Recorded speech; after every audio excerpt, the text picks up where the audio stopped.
Hey everyone, welcome back to the latest episodes of my YouTube channel. Today we are going to be going over all of the embarrassing questions. Living my best life. So what is an embarrassing question? How did I even get the idea to make these episodes? What are these episodes about? I'm glad you asked. There are such a thing as stupid questions in the media world, and I feel like there's a lot of things that you're just expected to know, and nobody really ever teaches you them. Like the fundamentals, you kind of have to figure out on your own. So there have been plenty of times where I have asked a question that was stupid or embarrassing or made me look dumb or made me look uneducated. So I'm going to try to help you by telling you the answers to those questions so you never have to ask them. Today's particular questions are all about graphic design. I feel like this is the biggest learning curve for creators. And if you are involved with photography or videography, you eventually end up having to know how to do the bare minimum of graphic design anyways. And that's where I come in. I feel like there's not a lot of places that you can go to learn the very basics of graphic design. And to me, the basic concepts and ideas behind graphic design are actually very confusing. And it took me a long time to learn them, but I'm hoping that by sharing these with you today, maybe I clear up some things, maybe I help you understand some things better, or maybe I answer your question altogether so that you don't have to be at the end of an embarrassing question or an embarrassing answer. So after you've kind of learned that the space on a graphic is relative, that there is no concept for width, length, inches, pixels, centimeters, all those things, there's also no concept for how you size your graphics, right? So way back in 2018 when I had first started graphic design, I would get dimensions sent to me all the time to create a graphic, except those dimensions were like speaking Spanish to me. I had no idea what a pixel was. I had no idea if length came first or second, if width came first or second, and eventually I just figured out it was one of those things you just had to know. So with that being said, let's get started with the most basic. Your most basic graphic sizes are going to be 1080 by 1080 and 1920 by 1080 and 1080 by 1920. Those are just numbers you need to memorize. They are your standard rectangle size for social media and your standard square size for social media. Square. And they never change. So 1920 by 1080 is your standard rectangle size for a feature image, for a thumbnail, for a Facebook post, for an Instagram post. And same thing with 1080. That is your standard size on Facebook, Instagram, not so much YouTube, and Pinterest kind of goes both ways. But you just need to memorize those numbers. So 1920 by 1080 is just a rectangle. It means your graphic needs to be 1,920 pixels long and 1,080 pixels high. That pixel size really doesn't matter. Pixels are so small that you really can't even measure them. You would never measure them in any sort of tangible way. So again, it's just one of those numbers you need to memorize. 1080 by 1080 is the easiest one. It's a square, 1080 by 1080. But then there's also this concept of ratios in graphics. So 16 by 9, 1 by 1, 3 by 4, 4 by 6. Those are a universal way to speak about sizing your graphics. So 16 by 9 is always going to be your 1920 by 1080. Always. You cannot size anything using ratios. You certainly could use 16 by 9 in inches, I guess, if you wanted to, but when you compute that into the real world, that's 16 inches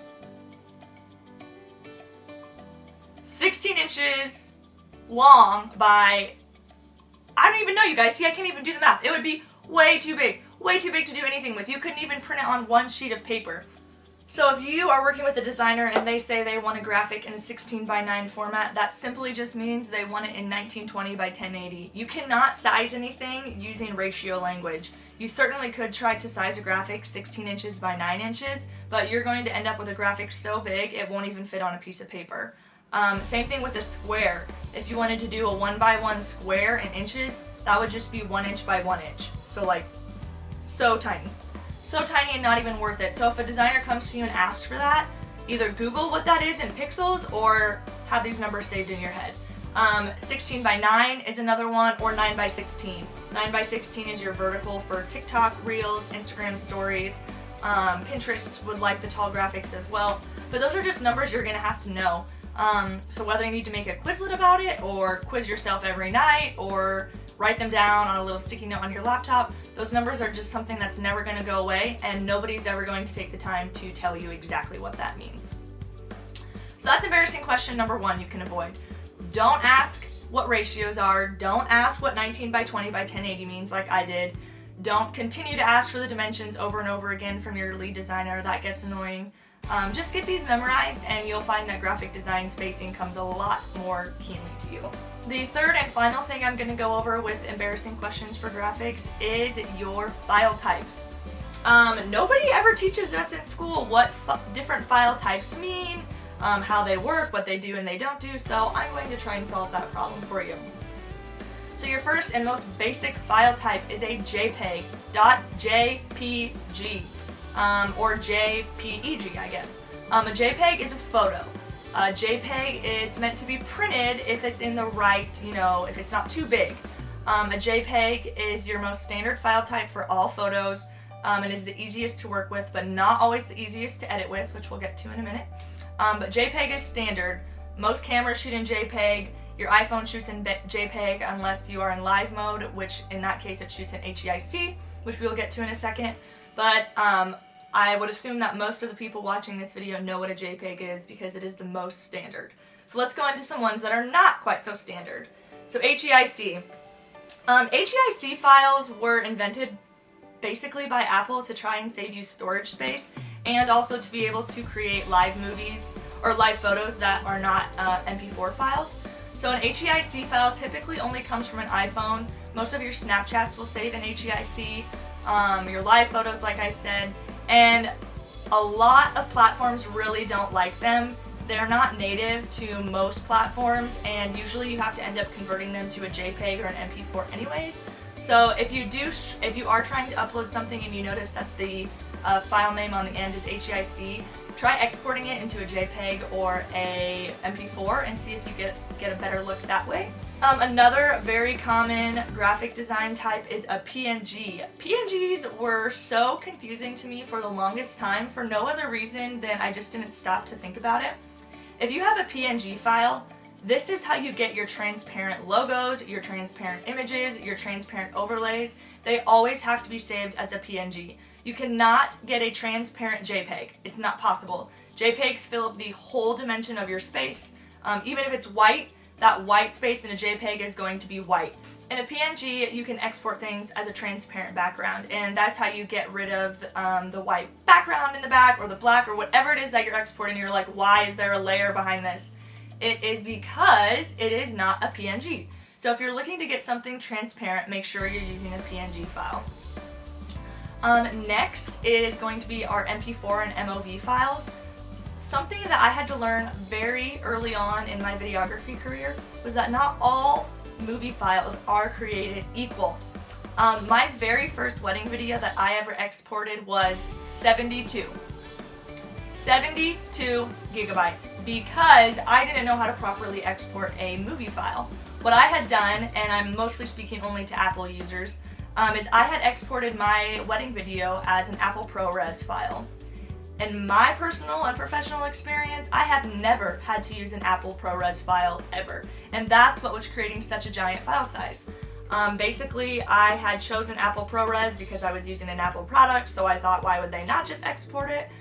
Well, Apple ProRes is meant to play on like very vivid, very high definition screens, and most iPhones and TVs and laptops can't even support that file type anyways, so there's no reason to ever export a video file in Apple ProRes.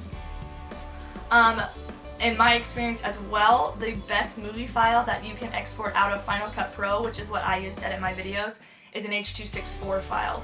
And that seems super counterintuitive and seemed very counterintuitive to me as well until my mentor and friend Ben Mohorn showed me that no, you need to export it as an H.264, which then exports it as a .mov file.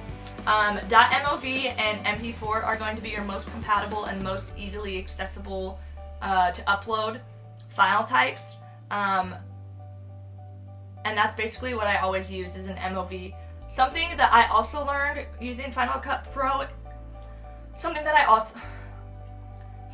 also learned using Final Cut Pro is that if you export using Final Cut Pro, 99% of the time, the default player is going to be a QuickTime player. QuickTime player is only available on Apple products. If your clients are using PCs or HPs or anything that is not an Apple product, they do not have an automated video player that will be compatible with your .mov. You need to have those files be MP4 or upload them to YouTube for easy accessibility. This caused a huge headache in my first wedding video delivery. I actually had to have the bride come over for 3 hours so that we could figure out how to get the video to play on her laptop because they had a PC. Like I said, part of the problem was that her video was 72 gigabytes and no computer can play that out of a flash drive, and that was going to take up way too much space to download, so long story short, I had to re-export it a different way and give it back to her. But we ended up having to download a plugin, and it would have just been way simpler had I known to export it as an MP4 rather than a .mov, which will only play in QuickTime. That's basically my file types that I use most of the time. JPEGs are great for graphics, PNGs are great for transparent backgrounds, and H.264, MOV, and MP4 files are what you're going to want to use when you export your products out of whatever editing software you're using. Like I said, this is the stuff that I was just supposed to know when I got out of school and started working. Like, these were things I just had to learn as I went, and I had to learn most of these the hard way, so hopefully this video saves you some time when it comes to exporting different file types and when you're wondering what kind of file types you should be using in your products. Hopefully we'll see you at the next video.